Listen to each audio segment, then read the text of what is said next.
জীবনে যদি কখনো দেখেন কাছের মানুষ দূরে সরে যাচ্ছে, বেঈমানি করছে, দুই নাম্বারই করছে, চোখ উল্টাই ফেলছে, আপনি বুঝে নিবেন আল্লাহ তাআলা আপনাকে দুনিয়ার আসল চিত্র দেখাচ্ছে।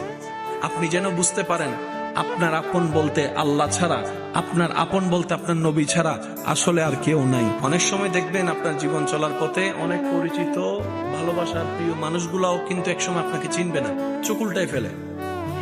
বিশেষ করে আপনার যখন দুঃখের কষ্টের সময় যাবে, মনে রাখবেন ভালোবাসার সাথে শ্রদ্ধার সাথে বলে যায়, জীবনের কোন পরিস্থিতিতে যদি এই দৃশ্যটা আপনার সামনে আসে, আপনরাই দূরে সরে যাচ্ছে, মনে রাখবেন আপনার আল্লাহ আপনার উপর দয়া করা শুরু করেছেন। সুবহানাল্লাহ। ওই বিপদ থেকে আপনি যাদের সাপোর্ট নিয়ে উঠতে চাচ্ছেন, রব চাচ্ছেন আপনাকে কেউ না করুক সাপোর্ট, আপনার আল্লাহ স্বয়ং আপনাকে সাপোর্ট করতে চাচ্ছে বলেই মানুষকে দূরে সরাই দিচ্ছে। সুবহানাল্লাহ।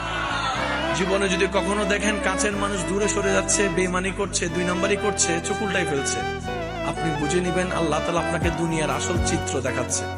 আপনি যেন বুঝতে পারেন আপনার আপন বলতে আল্লাহ ছাড়া, আপনার আপন বলতে আপনার নবী ছাড়া আসলে আর কেউ নাই, আসলে কেউ নাই, আসলে কেউ নাই। আপনার ভালোবাসার অধিকার পাওয়ার একমাত্র আল্লাহর আছে, স্রষ্টা হিসেবে নবীর আছে। আপনার উম্মত হিসেবে আপনি ভালোবাসবেন আপনার নবীকে, আপনি আল্লাহকে ভালোবাসবেন, আপনার নবীকে ভালোবাসবেন। এই বুঝটা দেওয়ার জন্য আল্লাহ অনেক সময় দুনিয়ার এই বাস্তবতা আমাদের সামনে এনে দেয়। আল্লাহ তাআলা আমাদের সবাইকে বুঝার আমল করার তৌফিক দান করুক। আমিন।